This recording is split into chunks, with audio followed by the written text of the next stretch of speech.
Hey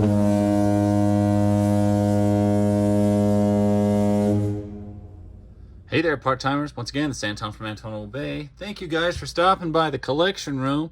Today I'm taking a look at something that is, well, it's not very whelming. It's kind of underwhelming. This is a Marvel's Quake figure. I've never even heard of this character or this figure, anything like that. But I happened to be passing through Ollie's a while back in Kansas and came across upon this thing. And you know what? She looked pretty good. She had the thicker legs of the Marvel Legends figures, which I like. I liked the heavy gauntlets, and I liked the uniform. So I just kind of popped on it. I was on a road trip. I was not really looking for anything.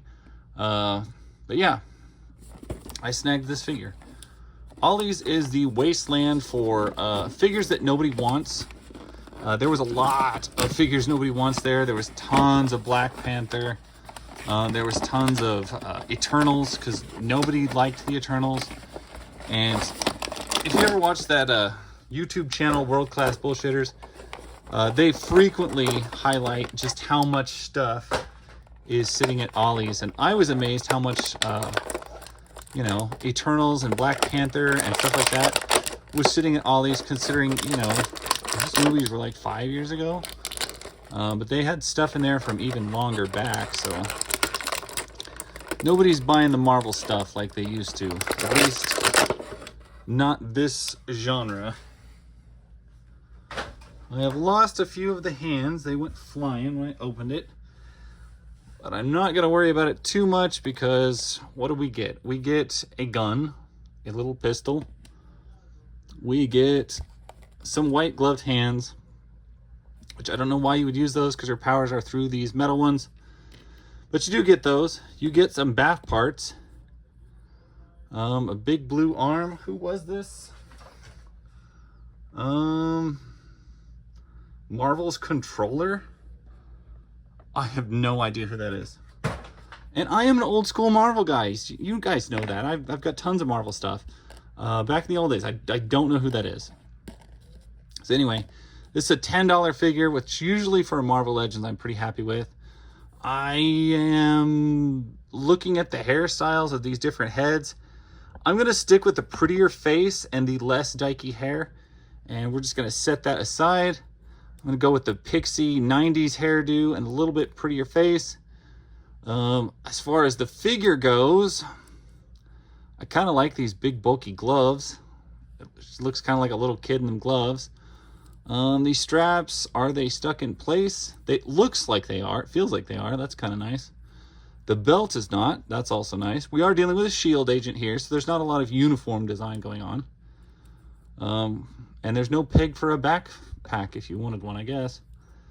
Anyway, articulation's pretty standard for the Marvel Legends. You got the ball joint at the shoulders, upper bicep cut. This is late enough figure that you get double jointed elbows, which Marvel Legends started adding, I don't know, a while back. You get the big iron hands that do pose quite well. There is a weird protrusion in the middle of the hand. If you can see that, that's kind of odd the way it does that. Bends quite well at the middle waist. No waist rotation, as you don't get those on these figures. I thought, looking at the package, this does look like the heftier thighs and waist, but now in hand, I think it is. Maybe it's the thinner Kate Bishop body style. It's not too thin either way. Maybe there's a middle ground here, because this doesn't look near as skinny as some of those figures tend to look. And I just bumped my camera.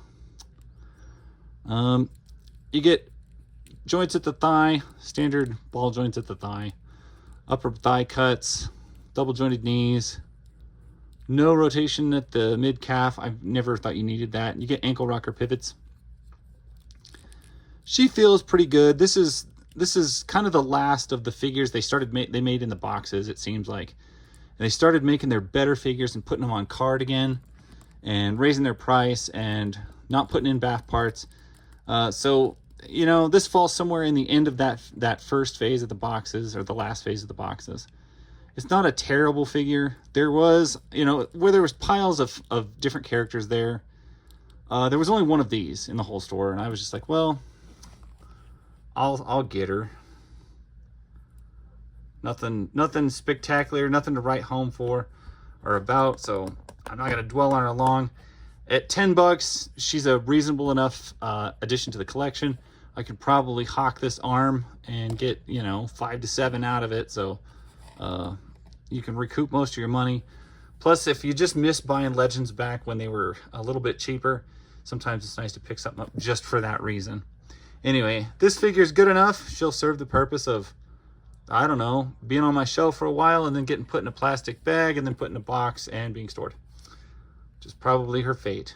In which case, someday she'll be given to my son where he can blow her up or do whatever he wishes. So, anyway, that's my video. Thank you guys so much for watching. I will catch you guys later. Bye.